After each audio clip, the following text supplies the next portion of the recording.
అండి అందరి నమస్కారం అండి. రాష్ట్ర వ్యాప్తంగా చాలామంది పౌరులు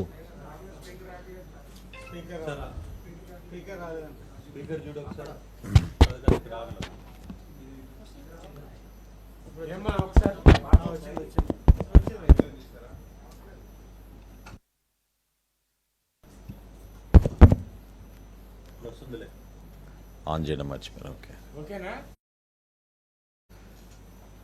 ఓకే నమస్కారం అండి. రాష్ట్ర వ్యాప్తంగా చాలా రోజుల నుంచి అనేక మంది యువత అదేవిధంగా పౌరులందరూ కూడా ఎదురు చూస్తుంది కొత్త రైస్ కార్డు గురించి, రైస్ కార్డ్ సర్వీసెస్ గురించి. దీని వెనక జాప్యం ఎందుకు ఇంత జరిగిందనే దానిపైన ముందు వివరణ ఇస్తాను. గత సంవత్సరం ఎన్నికల ముందు ఎలక్షన్ కమిషన్ ఉత్తర్వుల మేరకు కొత్త రైస్ కార్డ్స్ కానివ్వండి, ఈ సర్వీసెస్ ఏవైతే ఎనేబుల్ చేస్తామో గ్రామ సచివాలయం, వార్డు సచివాలయంలో వాటన్నింటినీ కూడా మార్చిలో నిలిపివేయడం జరిగింది. దాని తర్వాత గౌరవ సుప్రీంకోర్టు గారి ఆదేశాల మేరకు ఖచ్చితంగా ఈకేవైసీ జరగాలి కార్డుదారులది అనే అంశం పైన దేశవ్యాప్తంగా కూడా అనేక రాష్ట్రాల్లో ఈ కార్యక్రమం చేపట్టినప్పటి నుంచి కూడా ఆంధ్రప్రదేశ్లో ఎవరు ఊహించని విధంగా మనం చాలా ముందడుగు వేసి ఈకేవైసీ నమోదయ్యే విధంగా అందరినీ మేము ప్రోత్సహిస్తూ పౌరులను ఇబ్బంది పెట్టకుండా, గతంలో సచివాలయాలకు వెళ్లాల్సిన పరిస్థితి రాకుండా, అవసరమైతే మా ఈపాస్ మెషిన్లు ఏవైతే రేషన్ అప్పుడు తీసుకుంటారో మీరు మెషిన్స్ ఉంటాయో వాటి ద్వారానే మీరు ఆ మార్పు తీసుకురావచ్చు అనే ఒక వెసులుబాటు కూడా కల్పించి 94.4% మేము ఈకేవైసీ పూర్తి చేయగలిగాం.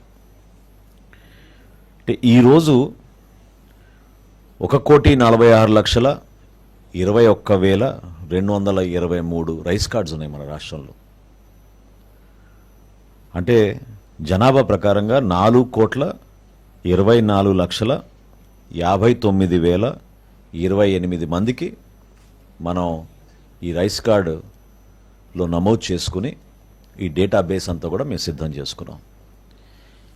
ఈ 94.4%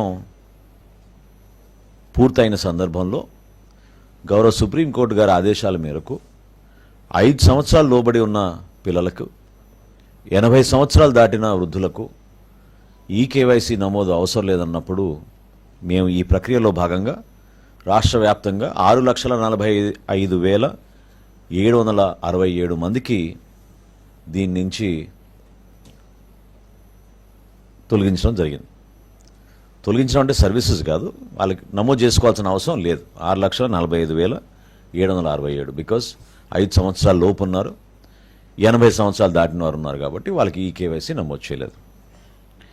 సో రేపటి నుంచి రాష్ట్ర వ్యాప్తంగా రైస్ కార్డ్ సర్వీసెస్ ఎనేబుల్ చేస్తున్నాం. దాని అర్థం ఏంటంటే కొత్త రైస్ కార్డు కోసం దరఖాస్తు చేసుకోవచ్చు. అదేవిధంగా ఒక కుటుంబంలో స్ప్లిట్టింగ్ ఆఫ్ రైస్ కార్డు కూడా పర్మిట్ చేస్తున్నాం. అదనంగా కుటుంబ సభ్యులు చేరినప్పుడు మెంబర్ ఎడిషన్, కుటుంబ సభ్యుల్ని యాడ్ చేసుకునే సౌకర్యం కూడా కల్పిస్తున్నాం. అన్నిటికన్నా ముఖ్యం అడ్రస్ మార్పు కూడా రేపటి నుంచి అవకాశం కల్పిస్తున్నాం. అదేవిధంగా మరణాలు జరిగిన చోట మెంబర్ డెలీషన్ కూడా కుటుంబ సభ్యుల పేర్లు తొలగించే విధంగా అవకాశం కల్పించాం. చివరిగా గతంలో మీ అందరికీ తెలుసు, ఈ సందర్భంగా గుర్తు చేస్తున్నాను, గౌరవ ప్రధానమంత్రి నరేంద్ర మోడీ గారి పిలుపు మేరకు దేశవ్యాప్తంగా చాలామంది పౌరులు ఎవరైతే అర్హత లేనివారు ప్రభుత్వం నుంచి సబ్సిడీ పొందుతున్నారో గ్యాస్ సిలిండర్ల పైన స్వచ్ఛందంగా వాళ్ళని ముందుకొచ్చి వాళ్ళ పేర్లు డీరిజిస్టర్ చేసుకోమని ఆయన కోరిక మేరకు దేశం మొత్తం కూడా ఒక అద్భుతమైన కార్యక్రమం జరిగింది. అదేవిధంగా మన రాష్ట్రంలో కూడా ఎవరైనా సరెండర్ చేయాలనుకుంటే కార్డ్స్, దీంట్లో 2 ఉన్నాయి. ఒకటి ఇప్పుడే మా కమిషనర్ గారు కూడా నా దృష్టికి తీసుకొచ్చారు. అదేంటంటే భారతదేశంలో సౌత్ ఇండియాలో ఎక్కువగా మనం బియ్యం కన్జంప్షన్ ఉంటుంది కాబట్టి ఒకవేళ వాళ్ళు మైగ్రేట్ అయ్యి ఇతర రాష్ట్రాలకు వెళితే అక్కడ బియ్యం బదులు వాళ్ళు గోధుమ తీసుకునే అవకాశం ఎక్కువ ఉంటుంది. సో ఆ అవకాశం కల్పించడానికి కూడా కోసం కూడా ఎవరైనా సరెండర్ చేయాలనుకుంటే మైగ్రేషన్ జరిగితే, ఇంటర్ స్టేట్ మైగ్రేషన్ జరిగితే వాళ్ళకు కూడా ఈ వెసులుబాటు కల్పించే విధంగా సో ఈ 6 సర్వీసెస్, కొత్త రేషన్ కార్డులు, అదేవిధంగా splitting of the card, member addition, అడ్రస్లో మార్పులు, అదేవిధంగా ఎవరైనా మరణిస్తే వాళ్ళ పేర్లు తొలగించే విధంగా, చివరిగా ఎవరైనా సరెండర్ చేయదలుచుకుంటే తప్పకుండా వాళ్ళకు కూడా ఇదొక అవకాశం. ఇప్పుడు వరకు మాకు రాష్ట్ర వ్యాప్తంగా నమోదైన రిక్వెస్ట్లు ఈ మార్పుల కోసం 3,27,809. గతంలో నేను ప్రెస్ కాన్ఫరెన్స్ పెట్టినప్పుడు మీ అందరికి కూడా కొత్తగా మేము డిజైన్ చేసిన స్మార్ట్ కార్డు గురించి నేను వివరించాను. అయితే కొంతమందికి పూర్తిగా దాని గురించి సమాచారం రాలేదు కాబట్టి కొన్ని అపోహాలు, ఇది నిజంగానే మిగతా డీటెయిల్స్ ఉన్నాయా లేవా అనే విషయం ప్రస్తావించారు. సో బేసికల్గా ఈ స్మార్ట్ కార్డ్ అనేది దీంట్లో QR కోడ్ కూడా ఉంటుంది. ఆ సెక్యూరిటీ ఫీచర్స్ గురించి మీకు వివరిస్తూ కుటుంబ సభ్యుల వివరాలు వెనక చాలా క్లియర్గా కనపడేటట్టు బోల్డ్గా సింపుల్ ఫార్మాట్లో, ఇది ఒకటి గమనించాలి మీరు. మొట్టమొదటిసారి గౌరవ ముఖ్యమంత్రి గారు అదేవిధంగా గౌరవ ఉప ముఖ్యమంత్రి గారితో సంప్రదించినప్పుడు మన ఎవ్వరి ఫోటోలు లేకుండా పౌరుడికి ఉపయోగపడే విధంగా కేవలం మన చిహ్నాలే పెట్టి మనం ఈ కార్డుని రూపొందించుదామని వారు సూచించడం జరిగింది. దానికి అనుగుణంగా ఈ రైస్ కార్డ్ని కొత్తగా డిజైన్ చేసి ఎవరైనా ఎటువంటి సమస్యలు వచ్చినా, వాళ్ళకి ఏమైనా సలహాలు ఉన్నా దానికి టోల్ ఫ్రీ నంబర్ కూడా మేము వివరిస్తూ వెనకాల ఈ 1967 అనే నంబర్ పెట్టి వీళ్ళకి వేస్తున్నాం. ఇక్కడ దీంట్లో సెక్యూరిటీ ఫీచర్స్ ఏంటంటే ప్రధానమైంది ఈ QR కోడ్. ఈ QR కోడ్ వల్ల స్కాన్ చేయగానే గత 6 నెలల నుంచి మీరు ఎక్కడ రేషన్ తీసుకున్నారు, ఎంతవరకు తీసుకున్నారు, ఏ ఫేర్ ప్రైస్ షాప్లో మీరు తీసుకున్నారు, ఈ వివరాలన్నీ కూడా మా దగ్గర ఉంటాయి. రెండోది ఇంకా ముఖ్యమైనది, ఇది ఆటోమేటిక్గా మా డేటాబేస్కి లింక్ అయింది కాబట్టి ఎవరైనా ఈ సర్వీసెస్ నేను ఇందాక చెప్పినట్టు ఉపయోగించుకుంటే ఆ మార్చుకున్న వివరాలన్నీ కూడా ఇమీడియట్గా ఆటోమేటిక్ అప్డేషన్ మా రికార్డ్స్లో సిస్టంలో ఇమీడియట్గా జమ అవుతాయి. ఈ ప్రధానమైన ఈ 4 ముఖ్య అంశాలు, ఒకటేంటంటే గతంలో మీరు చూసిన పెద్ద రైస్ కార్డులు, రేషన్ కార్డులు, వాటిలో ఎవరి ఫోటోలు నింపుకునే ఇబ్బందికరమైన పరిస్థితులు లేకుండా ఖచ్చితంగా పౌరులకి ఇది రాష్ట్ర ప్రభుత్వం, కేంద్ర ప్రభుత్వం సహాయంతో కలిసి చేసే కార్యక్రమం కాబట్టి కేంద్ర ప్రభుత్వం, రాష్ట్ర ప్రభుత్వం జారీ చేస్తున్న ఆంధ్రప్రదేశ్లో మొట్టమొదటిసారి ఈ స్మార్ట్ కార్డ్ని మేము ఈ ప్రక్రియ పూర్తి అవగానే రైస్ కార్డ్ సర్వీసెస్ 1 నెల పాటు మేము ఓపెన్ చేసి పెడతాం అందరికీ మే నెలలో. సో గ్రామ సచివాలయం, వార్డు సచివాలయంలో పోయి నమోదు చేసుకోవచ్చు. అదేవిధంగా ఒక వారం తర్వాత రేపటి నుంచేమో, రేపు ఉదయం నుంచే గ్రామ సచివాలయం, వార్డు సచివాలయానికి వెళ్ళి ఈ కార్డు గురించి వివరాలు చెక్ చేసుకుని కొత్తవి ఏమైనా ఉంటే వివరాలు మీరు నమోదు చేసుకోవచ్చు. వచ్చే వారం నుంచి ఏ విధంగా రాష్ట్ర వ్యాప్తంగా ఒక మార్పు తీసుకొస్తున్నాం పరిపాలనలో స్మార్ట్ గవర్నెన్స్ ద్వారా, వాట్సాప్ ద్వారానే ఈ సర్వీసెస్ ఎనేబుల్ చేస్తున్నాం. సో పౌరులందరికీ కూడా ఈ వెసులుబాటు కల్పించి రాష్ట్ర వ్యాప్తంగా గతంలో మాకున్న సమాచారం మేరకు సుమారు 4,24,59,028 మందికి ఈ కొత్త కార్డ్స్ మేము జమ చేసేటట్టు వాళ్ళకి అందించేటట్టు ఒక అద్భుతమైన కార్యక్రమం జూన్ మాసంలో చేపట్టబోతున్నాం.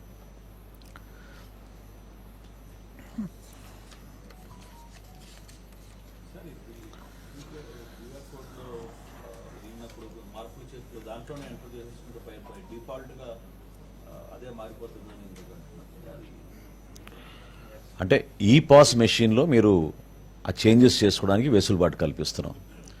95% ఈకేవైసీ అయిపోయింది. ఇంకా ఫర్దర్గా ఎవరైనా ఈ కార్డు నమోదు చేసి జారీ చేసిన తర్వాత ఎవరైనా చేంజెస్ చేసుకుంటే ఆ ఆటోమేటిక్ అప్డేషన్ మా సిస్టంలో జరిగిపోతుంది. దానికి ఇంకా ఫర్దర్గా మళ్ళీ మీరు 4 చోట్ల తిరగాల్సిన అవసరం లేకుండా డేటాబేస్లో మార్పులు ఇమీడియట్గా జరిగిపోతాయి. జూన్ మాసంలో మేము జారీ చేస్తాం కార్డ్స్.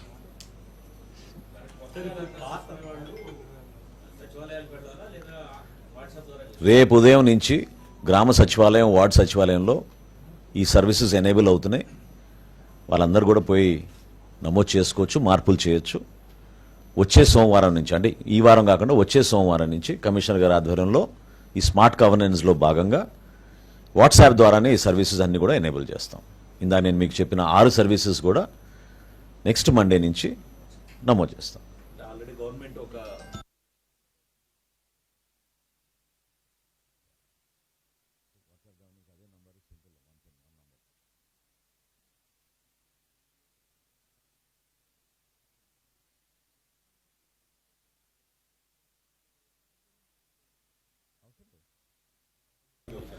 ఈ కేవైసీ 95% పూర్తయిందని చెప్తున్నా కదా మీకు.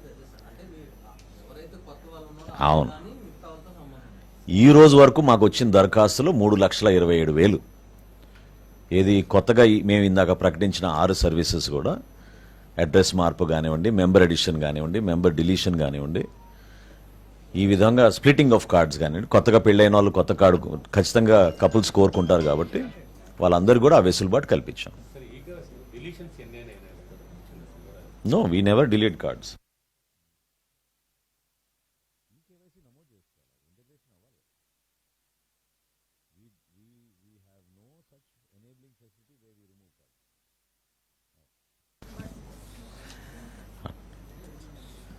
ఇది ఏం లేదు. నేను మీకు ఇచ్చిన సంఖ్య ఇంకా అంతకన్నా ఇంకేముంటుంది చెప్పండి.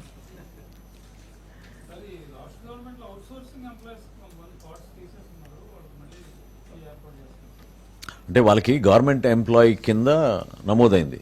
యాప్ కాస్ట్లో ఉన్న ఎంప్లాయీస్ అందరినీ కూడా డేటాబేస్లో గవర్నమెంట్ ఎంప్లాయీగా చూపిస్తుంది. గౌరవ ముఖ్యమంత్రి గారి దృష్టికి తీసుకెళ్ళాం. తప్పకుండా దానికి ఆ వెసులుబాటు కల్పిద్దామని చెప్పారు. We'll follow the system.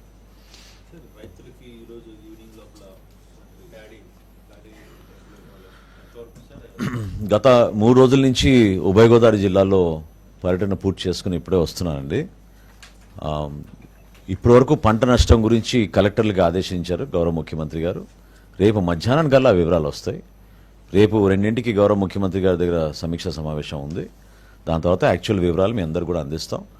ఈ ప్రధానంగా ఉమ్మడి తూర్పుగోదావరి జిల్లా, పశ్చిమ గోదావరి జిల్లాలో వర్షపాతం 7 సెంటీమీటర్ల వరకు నమోదైంది, అనుకోకుండా ఊహించని విధంగా.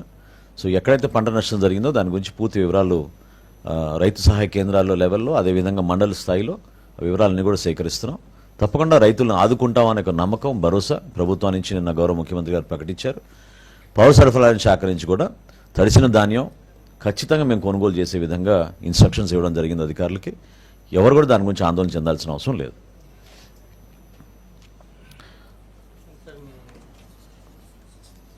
ఇంకొక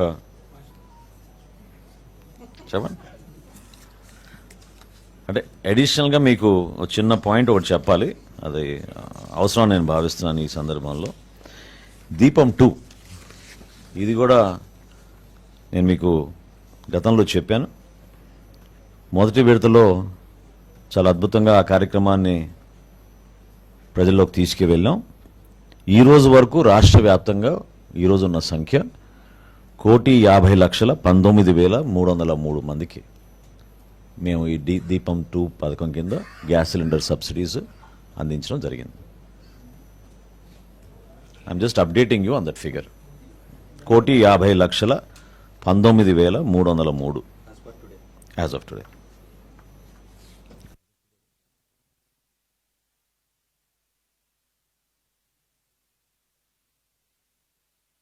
నాలుగు రోజులు ఓపిక పట్టండి.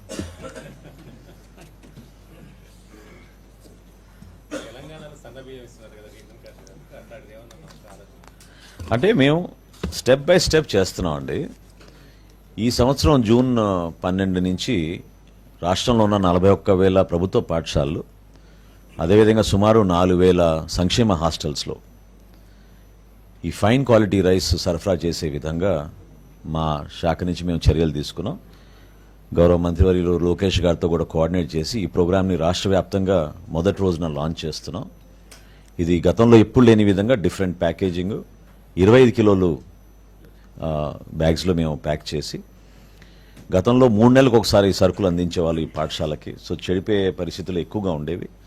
ఆ మార్పులన్నీ తీసుకొచ్చి మేము లాజిస్టిక్స్గా వేర్ హౌస్ కూడా ఏర్పాటు చేసుకుని నెలకి ఒకసారి మేము అందించే విధంగా ప్రతి నెల ఈ సరఫరా చేసేటట్టు సంస్కరణలు తీసుకొచ్చాం.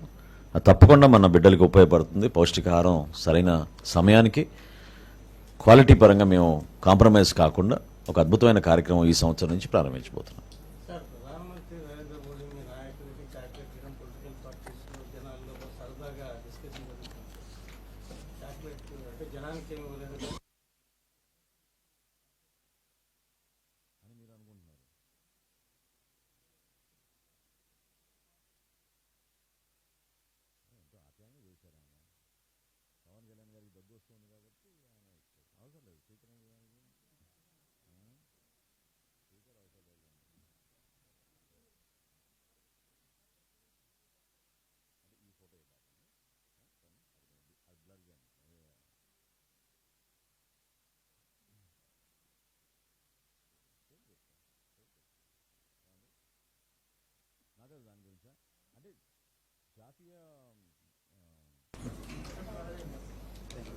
తీసుకుంటారా? ఆహార భద్రత చట్టం వచ్చిన తర్వాత ఇది తీసుకోవాలి, బ్లర్ చేయండి, అది తప్పకుండా ఉంది వాళ్ళు. ఎన్ఎఫ్ఎస్ఏ చట్టం వచ్చిన తర్వాత డీబీటీ ఎంతవరకు సాధ్యమవుతుందనే దానిపైన బాగా లోతుగా అధ్యయనం చేశారండి. చాలా రాష్ట్రాల్లో కూడా దీని గురించి చర్చ జరిగింది. కేంద్ర ప్రభుత్వం మనకు అందిస్తున్న ఈ ఫుడ్ గ్రెయిన్స్ మాకు ఒక బాధ్యతగా రాష్ట్ర ప్రభుత్వం పైన బాధ్యత ఉంది. సో గౌరవ సుప్రీంకోర్టు గారు కూడా అదే విధంగానే ఆదేశించారు. సో ఇదివరకు ఉన్న ఆలోచనలకి ఫుడ్ గ్రెయిన్స్ విషయంలో మాత్రం డీబీటీ పైన ఎక్కువగా కాన్సన్ట్రేట్ చేయకుండా వీలైనంత వరకు నాణ్యమైన సరుకులు, అదేవిధంగా మేము అందించే దాంట్లో ఒక మార్పు తీసుకురావడం కోసం, ఉదాహరణకి రైస్ తగ్గించి వీలైతే రాగి, జోవారు, మిల్లెట్స్ కూడా తీసుకురావడానికి ఒక ప్రయత్నం చేస్తున్నాం. ఆ విధంగా సంస్కరణలు తీసుకొస్తున్నాం.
చేస్తున్నాం. We want give it direct to the house.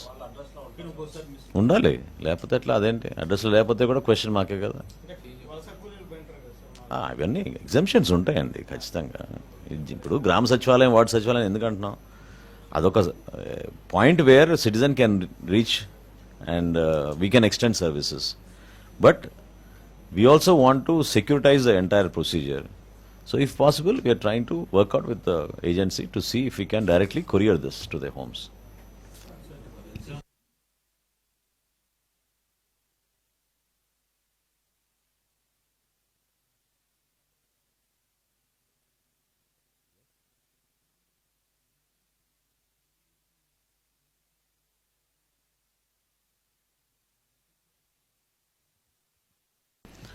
అంటే మీకు లెక్కలు చెప్పాను, 95% ఈ కేవైసీ అయిపోయింది.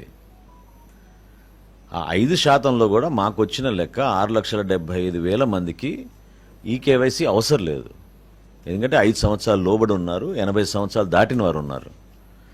ఇంకెవరైనా ఉంటే వాళ్ళకి ఈ సర్వీసెస్ ఎక్స్టెండ్ చేస్తున్నాం. మీరు ఈ సర్వీసెస్ని ఉపయోగించుకుని ఆ మార్పులు చేయండి. మీ కార్డులో ఉన్న డీటెయిల్స్ కూడా ఒకసారి మళ్ళీ మీరు చెక్ చేసుకోండి. ఎందుకంటే మేము ప్రింట్అవుట్ చేసినాక మళ్ళీ మేము పంపించలేము కదా. వన్స్ అండ్ ఫర్ ఆల్ ఉపయోగించుకోవడానికి కార్డుని మీరు చెక్ చేసుకోండి. చెక్ చేసుకున్న తర్వాత మేము జూన్ మాసంలో రాష్ట్ర వ్యాప్తంగా వీళ్ళందరికీ కూడా డిస్ట్రిబ్యూట్ చేస్తాం. సార్ ఫ్రీ గ్యాస్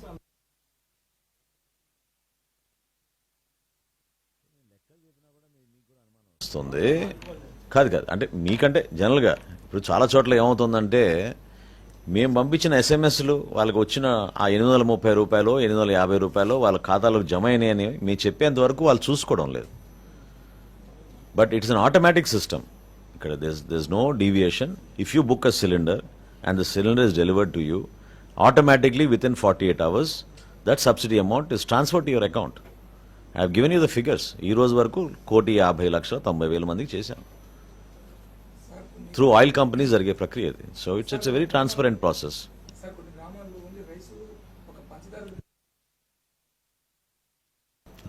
చేస్తాం. అంటే మేము అది సంస్కరణలని కాదు, మా ఆలోచన ఈ సంవత్సరం వీలైనంత వరకు మేము రాగిను జోవార్ కూడా ప్రజల్లోకి తీసుకొద్దామని ఒక ప్రయత్నం చేస్తున్నాం. సో ఆ సరుకులు కూడా మేము ఇంట్రడ్యూస్ చేస్తాం. కొంచెం సమయం ఇవ్వాలి మాకు అవి తప్పకుండా మేము ఈ సంవత్సరం తీసుకొస్తాం. చేస్తాం.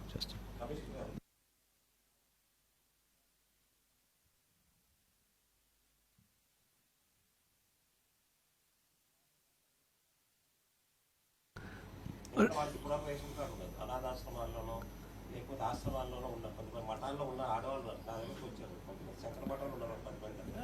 తప్పనిసరిగా అప్లై చేసుకోవచ్చండి. అట్లా పెన్షన్ కూడా రావట్లేదు. పెన్షన్కి వెళ్తే మీకు రేషన్ కార్డ్ లేదంటున్నారు. 80 years అబోవ్ ఉన్నారు. ఎవరైనా అండి అర్హతని బట్టి అప్లై చేసుకోవచ్చు. దాంట్లో ఎట్లాంటి అది లేదు, ఫ్రిక్షన్ ఏం లేదు.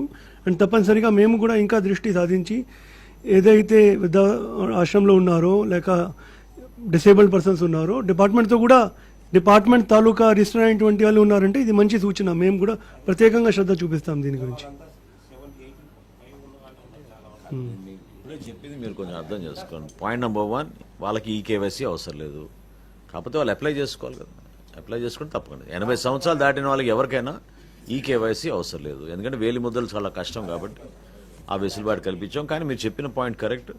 ఎవరైనా ఎన్జిఓస్లో పాపం ఆశ్రమాల్లో ఉన్న వాళ్ళు ఎవరికైనా కార్డ్స్ కావాలంటే తప్పకుండా వాళ్ళు కూడా ఈ అవకాశాన్ని ఉపయోగించుకుని నమోదు చేసుకోండి. గ్రామ సచివాలయం, వార్డు సచివాలయం చేసుకుంటే సరిపోతుంది. అక్కడి నుంచి వచ్చిన మా డేటా మేరకు తప్పకుండా వాళ్ళకు కూడా కార్డ్స్ మేము జారీ చేస్తాం.